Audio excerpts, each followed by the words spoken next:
Well, Democrats have leaned heavily on the abortion issue as a major component of their messaging and campaigning. But many people, even within the Democratic Party, have labeled this as a major miscalculation, with polls across the country tilting more and more towards Republicans. Joining us now to share her thoughts on the abortion issue is Marjorie Dannenfelser, the president of the Susan B. Anthony List. Marjorie, welcome to the show. A huge night for you tonight after so much work has been put in. You know, the interesting thing is, I think that Democrats were hoping this election was back in August when they had so much momentum after Roe was overturned by the Supreme Court. But this has really become their Achilles heel, something they put so much money into. I look at this, $214 million on abortion ads just in the last month. It really is jaw-dropping, the amount of money. It's actually gotten to 400 million. No, I'm sorry. How much is it? It's gotten to almost double what you just said. I'm sorry.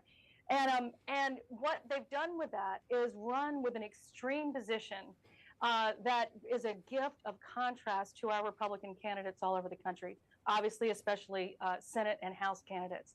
So their position is abortion up unto the end, taxpayer funded, contrasted with our candidates' positions, which has basically been, what is consensus? What can consensus bear? Is it a 15-week bill, which is the Lindsey Graham bill? And when that has been communicated, as it has been in so many debates, that contrast has served our candidates over and over again. So it's not just that they decided to keep talking about abortion and abortion and abortion, and that and nobody cares about it. It's how they've decided to frame the debate on their side, what they've chosen to, where they've chosen to mark the field on abortion. That has proven wildly unpopular and has really alienated the middle independents, moderate Democrats, and moderate Republicans, and has helped really feed a wave, which is a Republican wave, but also a pro-life wave that I think we're going to probably see here tonight. And to your point, I just want to play a clip of some of Democrats, some of the stuff that they have said, just to jog everyone's memory about how extreme they've become. Listen. Do you believe there should be any limitations on abortion set by the government? And you have 60 seconds. I think that the women of this country and the women of this state woke up one summer morning and a core protection that they've known for 50 years was taken from them. Are there any limitations, Governor?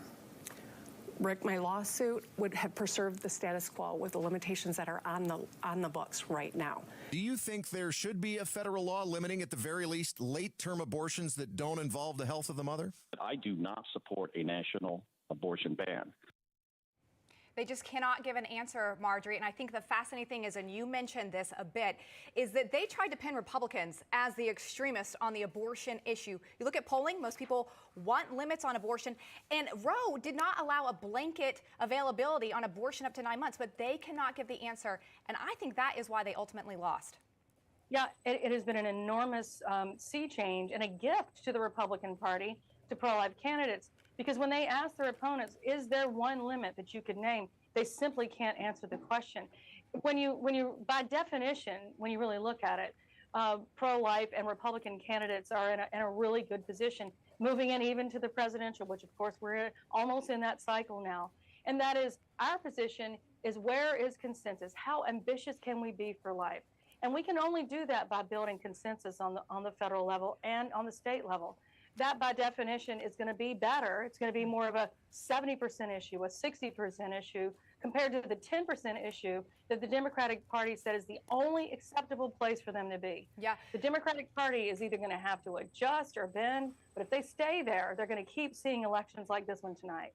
Okay, before we let you go, I only have a little bit of time left, but abortion actually is on the ballot in several states: California, Kentucky, Michigan, Montana, Vermont. I think Michigan's one of the most fascinating ones because you have the governor's race there really focusing on it. I only have about 30 seconds, but how's this one going to play? Because we saw in Kansas, it didn't go in the way of life August 2nd. Yeah, we're at a disadvantage in referendums in general. They're way outspent, we are.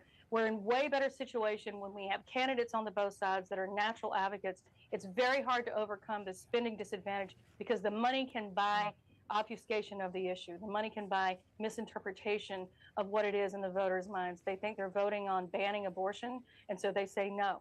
If they think that they're saying they get to decide, then they're more inclined. We really do far better in elections than we do in referendums so far because of the money on the table.